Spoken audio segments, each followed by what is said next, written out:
So hello everyone, and thank you for joining in our training today on Google Forms and specifically on how to create self-corrected Google Forms. The math department has been using these this week to kind of do review things, and having them self-corrected is super nice. So makes our jobs a lot easier when we have to navigate through all the Google Classrooms and the Google Forms and the kids' responses and all of that jazz.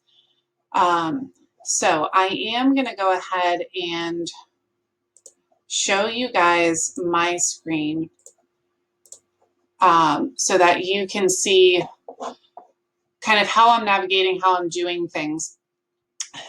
I shared with everyone my Google Forms slide, which goes through literally everything from how to find Google Forms to what the different icons mean, the different things throughout Google Form, and it does go all the way to making a self-corrected form. I do have some more things to add to it, so I will make sure later today that I add to this slide, but this is shared out and yours to have. When we are done with this presentation, I will put a link to this actual video conversation on the front slide. So if you know someone that wasn't able to join and is interested to find out all of the dish that went on at 2 o'clock, they can go ahead and click on that and it'll show the whole presentation from the beginning. So for any of you that have never created a form before, there's a few ways to get there. The easiest way is, I'm going to have to do this, I'm going to duck because my camera's blocking my new tabs, but so if you open a new tab in Google with Google Chrome, you'll see up in the top right-hand corner, there's the 9 little boxes that are in a square. If you click on that, Google Forms doesn't show up in the original part, but when you scroll down, it will be in the second page of apps that you could choose from. So once you click on there, it'll bring you to blank or to all your Google Forms if you have any. And you can create a blank Google form just by hitting blank form, or it already has it set up for you to be able to choose a quiz if you choose. Within Google Form, there's a few basic things to know. If I want to change the title of my Google form, I can do it right up here. And I could say training video form. And as soon as I change it up there, it's automatically going to change my name in here because this is the name of the document. And it automatically gives you a first question that's there. And some of the things that I want to go through just for anyone who's new to Google Form is what all of these symbols and buttons mean and all the options you have for questions. So over here are all of the things that I can insert into my Google Form. The plus sign will give me a new question. So if I click on this, a new question, just like this blank one right here, will pop up right underneath. You can import a question from another form. So if you've created other forms before, like maybe you've created a form for other units and you now want to do like a quiz type self-graded form that's a review, you can actually pull questions from past forms without having to find the pictures you use again and reword everything and retype everything. You can pull from any of the forms that you have previously done in your Google Drive. You can add a title or description, so that would just be words. You could add a picture, so it would just be a picture that gives you the option to title it. Someone asked in the survey about how to add a video into a Google form, and that's actually this button right here. And it allows you to search up videos, so you could type in something and it'll give you the Google search options for videos. You could copy and paste a link from YouTube and put that right in there. There's a few different ways to go about putting a video in here, but it will actually show you, like when the users go in, they can click play and actually play the entire video, or they could choose to kind of skip over it and not actually watch it. And the last one is to add a section. And I'm going to go through and show you what the differences between a form with a section and a form without a section. So I already went ahead and made a trial form. So I went through and kind of showed as many of the options as I could of types of questions or types of posts. So I have a few different questions on here. I did add a video. So when I show you the preview, this will actually be a video. I have a few other questions. I posted a picture, and I'm going to then go through what the different types of all these questions on here are. I tried to go through as many different types as possible. And I'm just scrolling quickly because I will get back to the details of all of these. So just to make sure, no questions. So once you have a question up here, the next thing you have to decide, and I will say that Google is pretty intuitive. If you start typing your question here, it's pretty intuitive as to what form of a question or an answer you're expecting.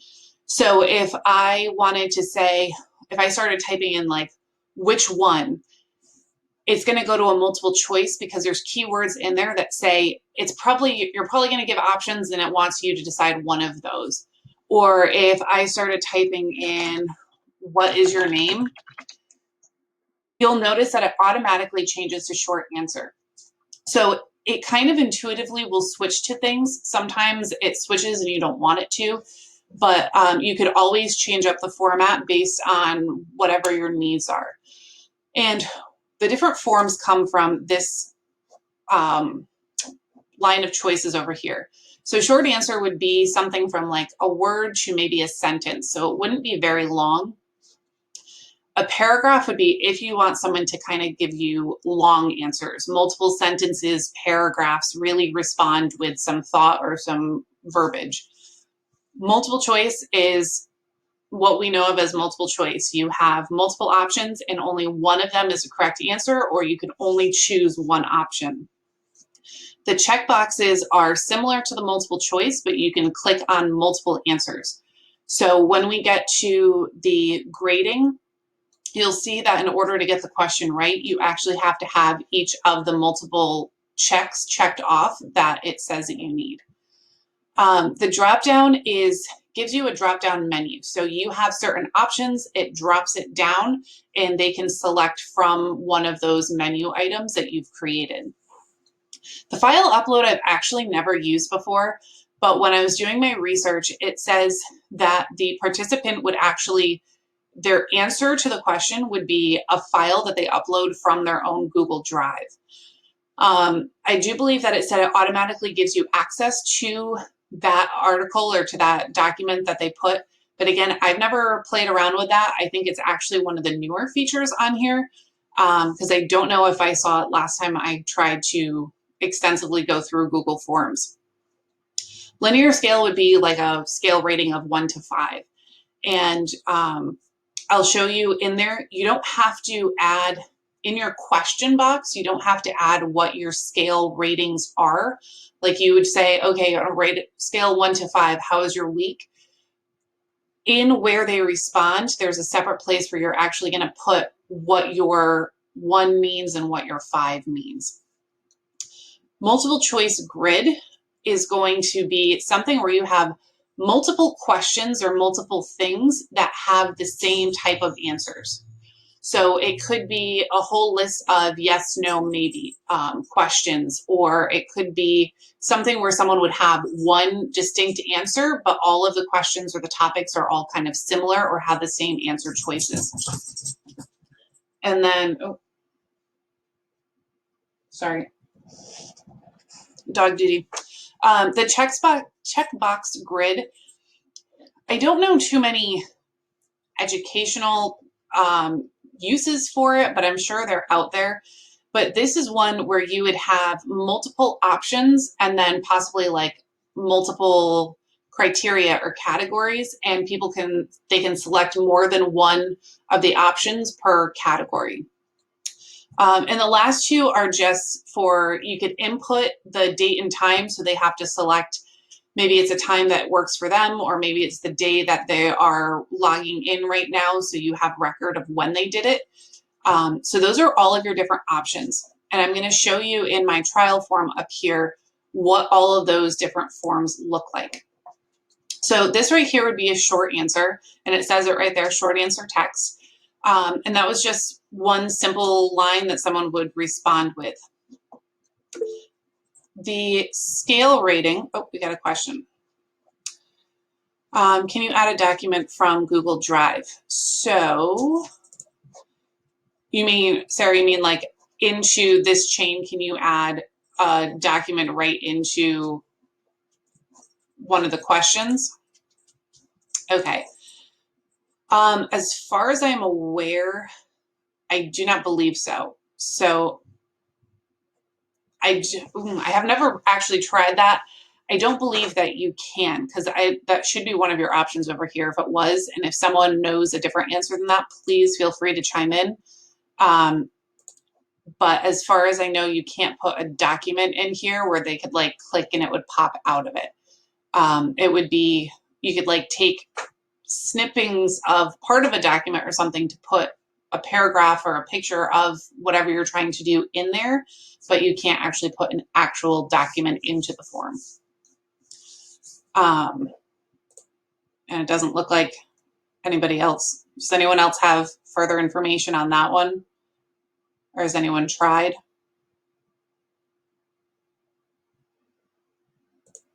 Nope. I'm going to say if someone else comes up with a different answer for that, please feel free to share. So after the short answer, I have my scale rating. And if I go back into this, I just put on a scale 1 to 5, how is your week? And you can change this. So you could change it to 0 and 1. You could change this to whatever number you want. And this is where you put your meaning of your numbers. So 1 being the worst week ever, 5 being the best week ever. We have the video. So again, if I go to preview this, it'll actually allow them to play the video. This was one that I just searched and found online when I typed in happy dance. This would be a multiple choice. So it has 4 different options and they have to choose one. And, oh, what do I need? 1 second. I have it on my answer key. And if you're wondering how I got these color blobs in there, so when you come to, if I want to add another option, right here, there's a button for adding an image. So if I click on this, I can add an image from my computer. I could take an image from my camera. I could put in a link. I could grab one from my Google Drive. Or what I did for these is I just typed in a color and I Google searched it, and that was what I put in. So I could add that as my 5th option is red, and it should come up with the color right underneath. We use this a lot for, or I use this in the document I made for math, because it kind of easily allowed me to put in different visual answers that I can't put any, like the equations don't form right into the Word box, but it allows me to be able to take a snip and save from a document that has it formatted right, and I could put that right in there as one of the options so that the kids aren't confused about formatting. It's actually what they're used to seeing. Or I could input graphs. I know Roseanne was talking about before for like inequalities for math, being able to put in different graph options or number line options as your answers, so that the kids, you're not trying to describe things that are so much easier to do with just a picture. Moving on is one of the multiple checks boxes. So this would be pick 3 words that best describe yourself, and they would go through and select whatever 3 words worked for them. This is the drop down, and I'll show you, it doesn't come up with the drop down look until you put it into preview, so I will show you what that looks like. This was just a picture that I put in there, so you can add a title to it, and you just I imported this from my Google Drive. This is what the multiple choice grid box looks like. So one of the question options that I had was, do you like the following flowers? and I put different flowers, and so they all had the same answers of yes, no, or I don't know that flower. So if you had something where you had multiple questions or multiple topics that all had the same type of responses, that is where something could be useful for this, where you can only answer one of those answer choices. So I could either say yes or no, or I don't know that flower. I can't put multiple answers. Where the next one, which is the last one I have on here, is the checkbox grid. So for this one, what have you had to eat this week? So on Monday, I could check off all of the food options that I had on that day. Tuesday, I could then check off more food options or different food options. Okay, so if I go to preview, so we can now see what this all looks like on live time. Up here are some different icons. Add-ons, just like most of Google, the different apps for Google, Add-ons has different extensions that you could do. There's ones, I know Nancy's on here and she's done trainings on ones that will kind of self-correct different quizzes before Google Form corrected their own quizzes. There's different ones that can kind of import and export things. And if you do, I haven't done a whole lot of research on the add-ons, but I know that there's all sorts of things that are Google made and other user made to kind of do different applications within the Google form. The next one is to change the theme. So this is just to kind of change your color. So I could change this to blue and have the background changed, or the different font style. I could put a different picture up top if I wanted to, if there was something specific. And this eye up here is the preview. So if I click on this preview, it'll show you what it would look like if I were a user logging on to this. And I can actually answer right on here. So what is your name? My name is Miss Lang. How is your week? My week has been 4. And here's the video. So I could play the video right on there. And I could skip around if I wanted to. So maybe it's not a happy clap skit. Maybe it's an instructional video. Maybe it's your video of you recording yourself of something you wanted to make sure the kids saw before they got to their next question. There's a bunch of different uses for why you would want a video in your Google form.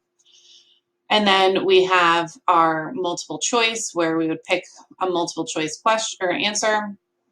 We've got our different emotions, or the different boxes where you could do multiple answers. And here's our drop down that we couldn't really see before. So it gives you the different options that I put in there, but they're all in drop down form, and I can only choose one. The picture is just the picture. There's nothing to do with that. And then for the roses and dahlias and all that jazz, it would just be whatever you put for your answers. And again, for the last one, you could check off numerous ones. So on Monday, maybe I had cereal and I had a chicken salad and an apple for lunch. So there's a few different uses that you could do this. Being in math, I don't know how much we would use this, but I'm sure in other fields, there would be some uses for that down the road. And then if I submit, it'll tell me what my score was, because I already have this up for grading. So talking about grading, if I come back to my Google form, the reason I'm able to say that this is graded is because I have turned this into a quiz. So in order to create a self-corrected Google form, it has to be in as a quiz. And the way you're going to do that is up here in our icons, we're going to click the settings, which is the gear. And when you come up with here, you have a few different options. So some people like to collect the email addresses for all the people, just so that you can keep track of who's actually been in there, especially if some people didn't put a question of like, what's your name or what group are you in? So it kind of is a backup in case you forget to do one of those things. You can allow the students to edit their responses after they submit it. So maybe they submit it and then they're like, I really think I got number 3 wrong. I kind of want to go back and check. If you allow them to edit after they submit, they're actually able to go back into the document and change their answers and then resubmit it so that their now corrected answers are what you will see. But we are going to go over to quizzes. And I have already made this a quiz, but this is what it would look like when you first go into this settings without having it a quiz. And we're going to make it a quiz. And when you're in the actual physical classroom, putting this into locked mode will actually lock out all other windows and will make it so that the student has to take that form when they open it, and they have to complete it, and they cannot access anything else on their Chromebook. This won't work for us while we are at home for a few reasons that we talked about in one of my meetings this week. The main one is not all of our kids will be accessing these forms through their Google Chromebooks, and this only works through Google Chromebooks, but also it kind of makes things a little more complicated. It won't really work as well if they're not logged into the school Wi-Fi. So keeping the locked mode off while we're working from home is definitely something that is going to be helpful for you and your students when accessing this. And releasing grades. So this would just be the kids seeing how they did on that form. So you could have it where you manually do it, but this doesn't work for our students to manually send it out after because our students don't have access to their email. So you can't release the grades to them on our end because it gets sent to an email that doesn't exist, or it doesn't exist for our students. So you want to make sure that it's immediately after each submission if you want your kids to know right away how they did on the form. And down here, there's different purposes of why you would want some of these checked or not checked. So respondents can see missed questions, correct answers, and point values. So sometimes I will uncheck the correct answers because if I want them to go back and be able to redo it, having them see the correct answers when they submit their form allows them to see all the answers. So when they go to resubmit, they know everything. So if you wanted to allow them to have multiple tries without being like, oh, you really just need to submit all these correct answers now, that is a good thing to uncheck so that they don't have that access. But again, once we make this a quiz, this allows us to be able to put point values on things and tell Google Forms what our correct answers are. So I'm going to go ahead and save. I'm going to just check back in and make sure I don't see any new comments. So now that we're back in here, when I change this to a Google quiz or to a form quiz, when I come in here, I'm now going to see answer key down here. And when I click on this answer key, this is going to allow me to tell Google Form what the answer should be. So I could add the correct answer. Maybe instead of what is your name, I change this to what is 10 plus 2. So when I go into the correct answer, I want my correct answer. Oh, hold on. Did it just change to a multiple choice? Nope, I want a short answer.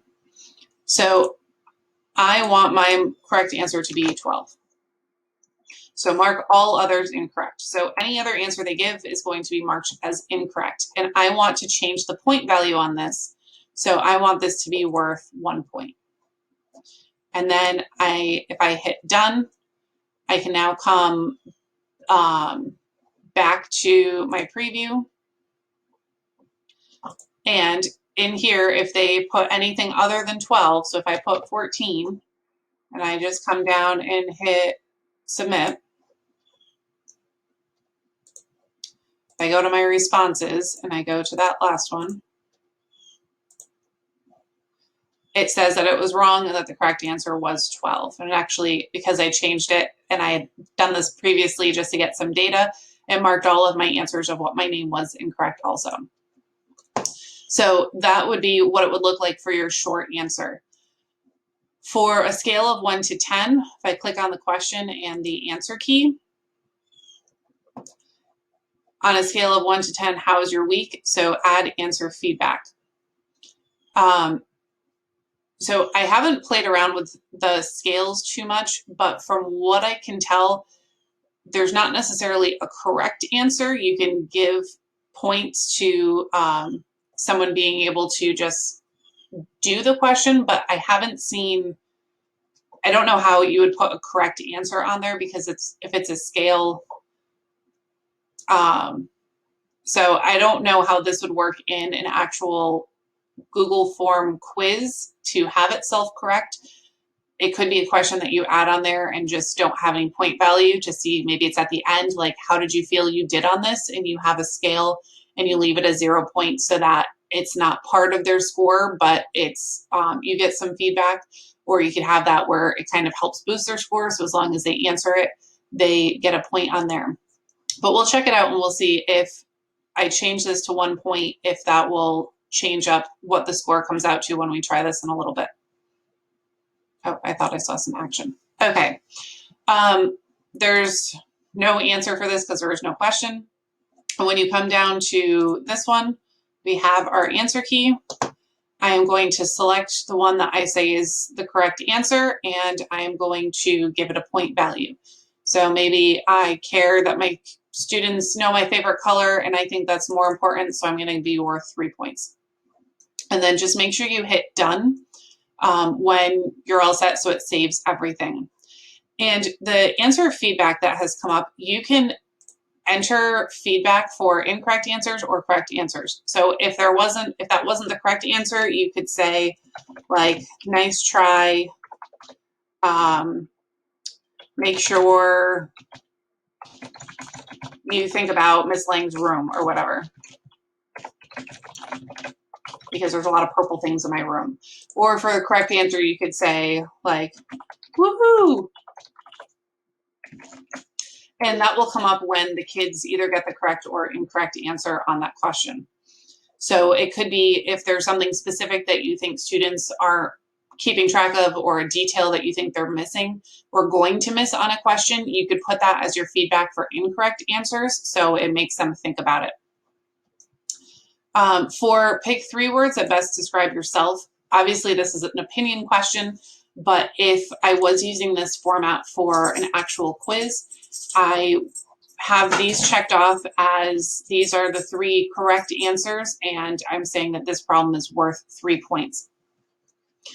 And as of right now, they have to get all 3 of those options, or however many options you choose, to get the points at all.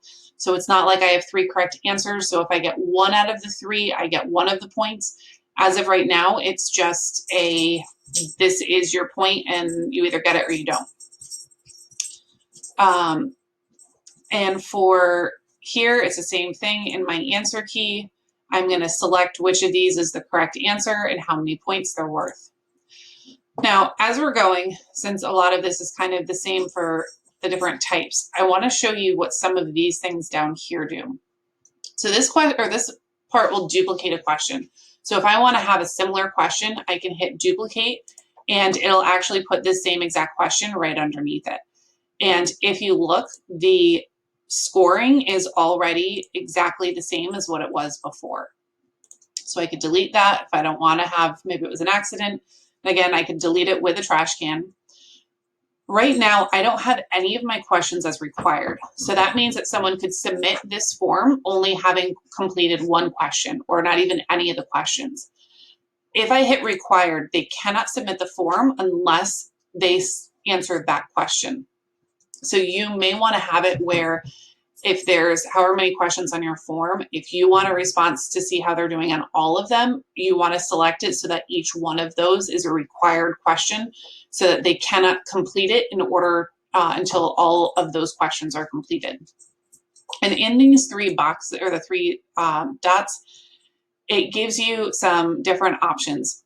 So your description is just up here, your description of what the question is about, or you could add a hint here or any further details that need to be said to the students. You can go to a section based on an answer. I'm going to get to the sections in a minute so I could show you what the difference between having a section and not having a section is, and what you could do with this option. And then shuffle the option order. So that would be shuffling what your, instead of having it be in this order every time, it would switch it up every time so that the student wouldn't just go back and say, oh, well, I know that this one was A and this one was B and this one was C. It would kind of switch up your answer. So every time they go into the form, it would be in a different order. So moving on, the picture's got nothing to do. The multiple choice here, if your answer key, it says it's worth 5 points. This one actually does give a separate point to each of the different topics that you have here. So if they get this Rose one correct, then they're going to get 1 point for having that correct, or however many I decide to give it to. So they don't have to get the entire question correct or incorrect in order to be able to get the points on this one. And for this, this problem, I believe it works the same way. So you would select what is the correct answer and not the correct answer and how many points it's worth. And they can get questions or credit for each of those lateral categories without having to get every single one correct. Okay, so we got some questions. Might be easier to make a range question not required. That is true, Mary Lou. So unless you really wanted to know how the student felt about that, it may be easier not to have that as a required question, because then you don't care if it goes towards the points or not. But it could, sometimes it's nice to check in on how the kids are feeling about a topic.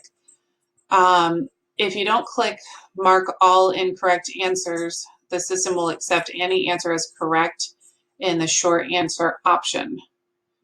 So all questions required. Okay, so Fabiola, I'll come to yours in a second.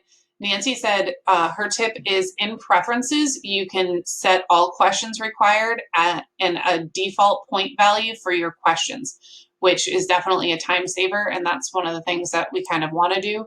So that would be coming up here. So going to the 3 dots and going down to preferences. And so you could collect email addresses, make questions required. So that would be every question they have to do, and say that they're all worth 1 point. So that's what Nancy is referring to in her comment there. So thank you, Nancy, for that one.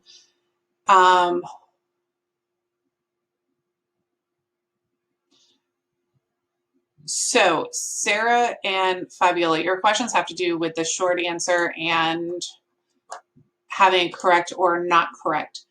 So if I go back to the answer key, I can add another correct answer. So Sarah, to answer your question, if there are, like if there's a spelling error that you can kind of predict, you could put in a few different things. Like if I thought that a student was going to type in the number like as a word as opposed to put the number, I could do that. If I know when naming a country, they always mix up these 2 letters, or if I wanted to put a few different options of spellings for the same thing because I'm worried that the spelling is going to lose them points, then you could add in a few different options to kind of mitigate some of the spelling errors and having that count against the students. And Fabiola, to answer your question, I don't actually know what it would do. So let's try it. If I don't have mark all others incorrect, so let's go to preview and see what that would do. So if I put in 14 this time, and I went down, I just changed it to, I have to select them all now, because I just changed it to all the questions are required. So we'll go ahead and just click through and see what this does. VU score. So it still tells them that that is not the correct answer, even though I didn't specifically say to mark all other answers incorrect.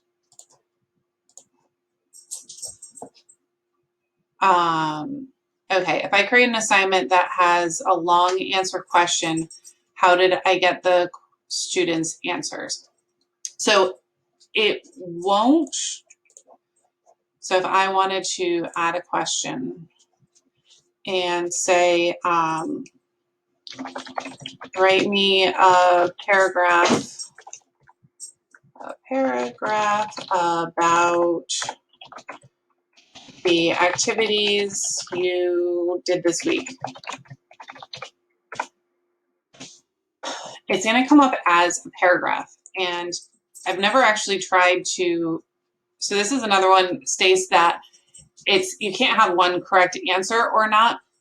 So I believe you can give them points for attempting the question, and you can give feedback to like just general feedback, but it's not going to be able to self-correct because that's not a one and done answer choice. It's not one type of answer that you are putting in there.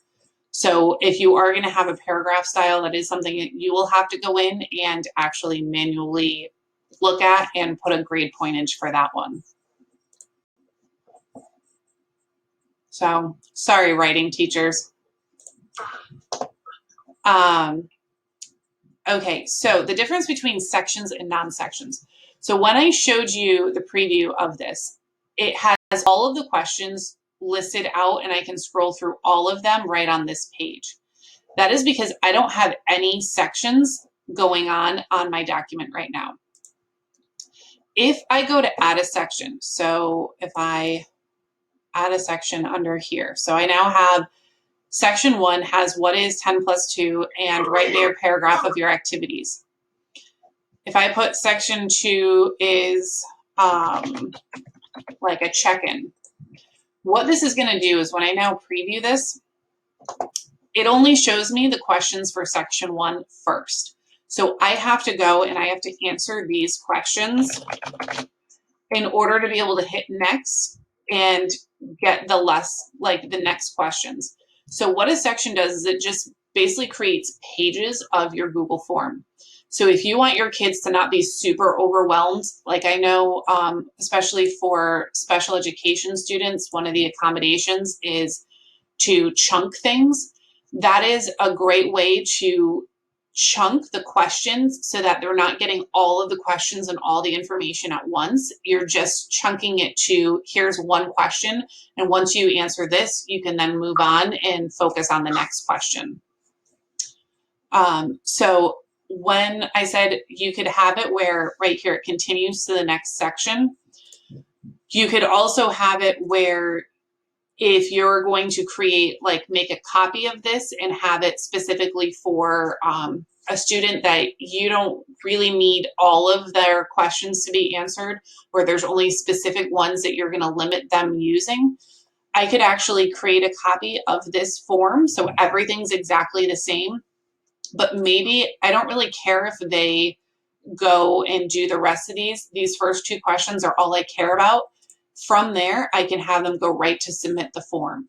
So it's kind of a nice way to eliminate questions without having to create a whole new form or to redo everything. You can keep everything right there, and just from one section to the other, you can determine where they go from there. So when they finish that one question, where are they headed next? Are they going to the next one, or can they skip that and move on to the one after that? So another kind of way to accommodate students without having to redo everything. So I'm going to put that back there. And let's see, did we have any other? So that was kind of the basics of how Roseanne, you were asking me earlier today about how you can find your students' responses. So up here are my responses. And it'll show up originally as a summary. So you can go through and see, okay, what's kind of the breakdown, frequently missed questions. So you could see what specifically students are kind of getting confused on, or maybe there's misconceptions, or maybe there was a mistake on the question, and it's a kind of a easy way to see what's going on there. And it'll take you through all of the questions, and you can see how people answered. And this was kind of neat because for our activity that we did this week for math, I was able to go through and pretty quickly be like, oh, that question, like most of them really got, they understood, but this one is the one that I'm probably going to have to come up with something to reinforce this because that's the one that they're having issues with. But as far as grading for the grades we have to put in, if you come over to individual, the first question that we've been putting, and actually Krista is the one that was changing our forms to add that in, so I appreciate that, Krista. The first question she put in the forms was your name and what group you're part of. So that would come up right under like where this question is, and you can easily scroll between people. So this person, submission number 3, got 8 out of the 17 total points for this assignment. The next person got 0 out of 17 points. So you could kind of flip through, and if you had the person's name, you would be able to see their name, their score, and then move on to the next person. And if you wanted to see further, okay, what questions did they miss? Then you can scroll down and it'll show you, oh, they got this one right, but that one, they didn't get any of them right. So you can kind of go student by student, and maybe the ones that really bombed the quiz or the form, you could go in further and say, what did they understand, so that I can really support them because they're missing some big factors here. And from here, you could export this to a Google Sheets. So it'll give you your breakdown of information in Google Sheets. So this was the timestamp of when someone logged in, what their score was, and if your first question was, what is your name? It would have their name here with when they logged on and what their score was right there. And it breaks it down from there what their question or the answer choices to the questions were. But that's kind of a nice feature also, where you could just easily see all of the things. And because it's in a Google Sheet, you could then sort things to what would be easiest to you. So there's different ways of sorting in the Google Sheets. So you could sort by group if you wanted to, where I just wanted to focus on my blue group. So I'm going to put all my blue group people together so that I can just go through them first, as opposed to all of my classes being alphabetized. And then we have, so you can get email notifications for new responses. So this is going to be helpful with some of our students who haven't logged on yet, and we're now going to be going into week 2 of assignments. So instead of going back and saying, okay, I need to check each and every assignment for each and every class to make sure I have everybody's updated responses, you can click on this and get an email from anyone that has responded after this point. I will get an email from, so that I know that I need to go back and look there. And then you could print things, you could download the responses, just like that Google Sheet. So you have a few different options going on there. Okay. Question, a simple Google form is a great way to take attendance. That's true also, Mary Lou. So just a simple, like, did you sign on this week? Did you check in? Can you, anything just to kind of take attendance and have your own attendance sheet right there. So when kids check in on Monday or whatever the first day of the week is that they check in, they can select that. Sorry, Stace, I'm muting you. Okay, maybe you explained this and I missed it, but can you have a student go to a certain section of the form based on whether they got the answer correct or incorrect? Meaning if they got the answer correct, they move on to section 3. Great question, Dawn, and the answer is yes. So let me add a few more sections in here. Response questions. So if I add a few more sections, and actually I'm going to add a section here too. So I could add this as correct, oh my gosh, answer, maybe I'll get it, correct answer video. So if this is their question, and I'm actually going to move this section. So another nice thing is if I click on my section, I can drag my sections. Oops. Really? Why are you not working now? I should be able to move my sections. just for the sake of this, I'm going to delete that section. So if we have, I'm going to delete that question. So for this one, if response validation. Oh, so I played around with this a little bit on one of the sheets that, or forms that we did. This allows you to put a range in there. So I found that it's not 100% accurate yet. It did work for some things, but it's not 100% on point with doing ranges of numbers. But why add answer feedback? At one point, I did know the answer to your question, untitled. Go to correct answer video. At the top of the column in the spreadsheet will sort alphabetically. Nancy, I know that Jillian showed me this for the Google or the breakout boxes in the escape rooms, but I'm drawing a blank of how we had it specified if the answer was correct or not, how to move on. Do you know the answer to that? I feel like it's moved since last time I went to go use that option.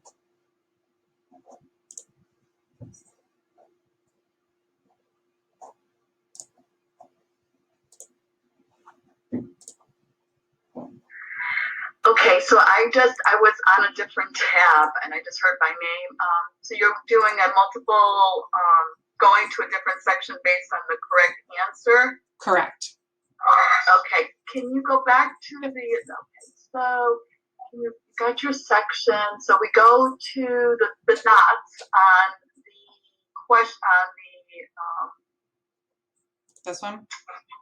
no, on your answer. Okay. Yeah, so if we scroll down, oh, I can't scroll down. It's like I want to scroll down. Yeah. It's kind of funny.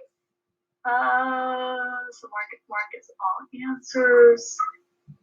After section 1. So if it's correct, yeah, we're not, there is something missing here because let me try.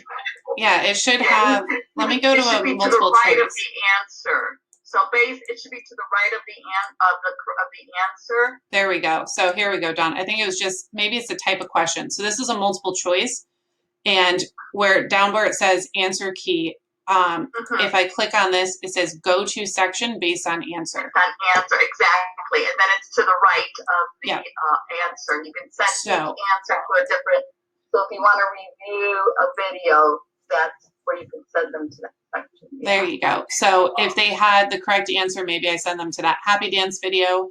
If they had the wrong answer, maybe I have a video on here where it's an instructional thing that it sends them to, so they can kind of get a refresher on that.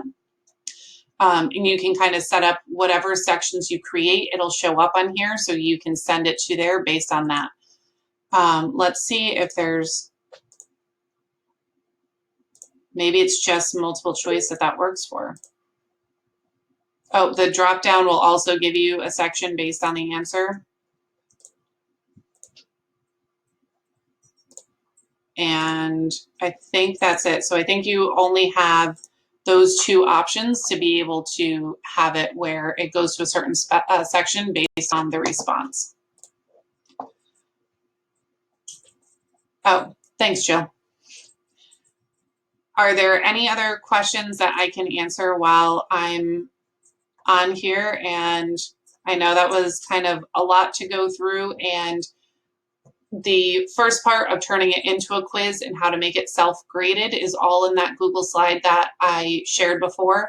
And I will be posting this presentation as a link on there. So if you need to go back and review anything from here, please feel free to go ahead and do that. And Jill just confirmed that only the multiple choice and the drop down will give you the option to move on to a certain section based on the correct answer. Okay.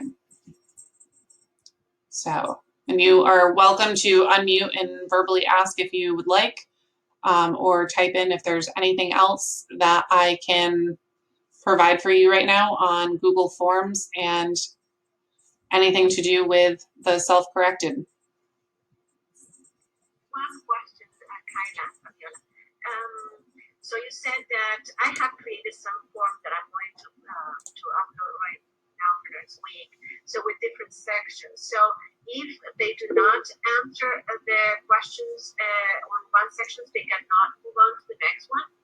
Or only if you have it marked as required question. So if yes, I have marked all required because I turned it into quiz, so it was self-correct. So even if you turn it into a quiz, Fabiola, it's not necessarily going to make everything required. It is only if you go and, so if I make this a quiz, that just allows me to put correct answers and give point values. The only way, like this, what Nancy showed us to make all questions required, you do not have to mark that. You don't have to have it, so they have to complete each and every question. Like maybe you have 10 questions and you want them to answer 5 of them. You could limit it and not have any of them required. You could say you have to answer 5, but 2 of these are required by everyone. So you could make certain questions required if you wanted to. Okay, and it will correct itself anyway, even if it's not required.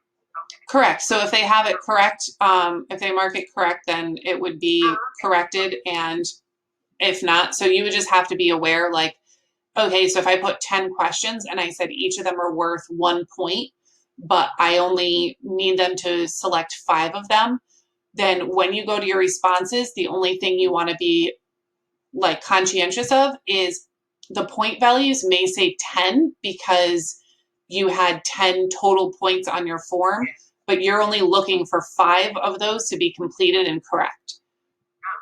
So that may just be one thing. If you're not going to have them all required and you don't need them to do all of the questions, you just want to make sure whatever points you are requiring them to do, you are keeping that in mind when you're going to put the score in.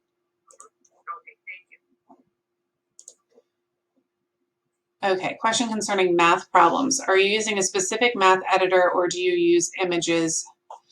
So to answer your question, Nancy, the way that I've been doing it is either in Google Docs, or if we have a doc going for equations, because that has an equation editor, or if we found pictures online. The snipping tool and saving it as an image has been kind of my go-to, so that I'm uploading things that are formatted correctly. Krista, I don't know if you've done anything differently as far as math and inputting things for the math equations and whatnot.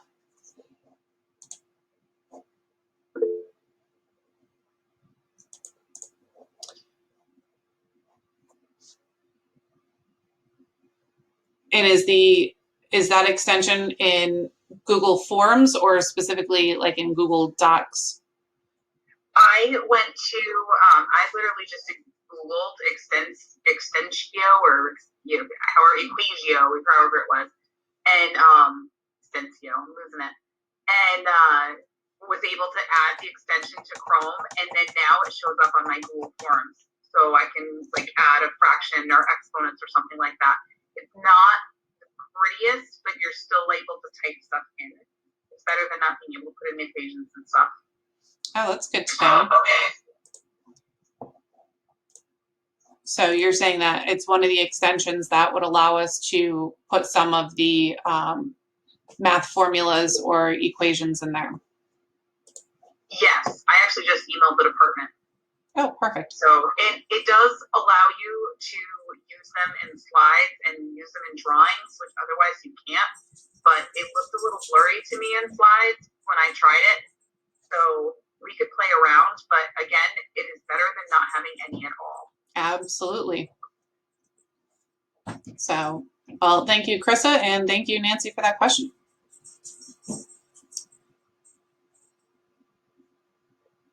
Oh, Jill just asked, is it free now? It was free. even better.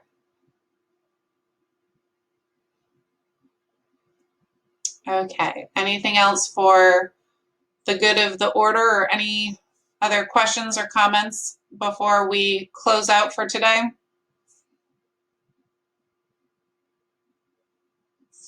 Oh, Beach asked if you could send him that link too, Krista. Sure. Perfect. Collaboration at its best.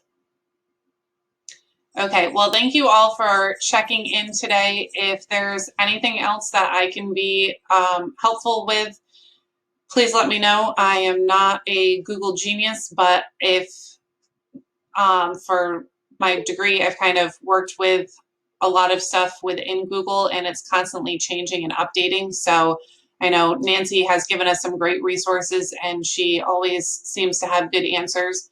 So if there's anything else that I can do in addition to that, please let me know, because we're all in this together. So thank you, everyone, and enjoy your weekend.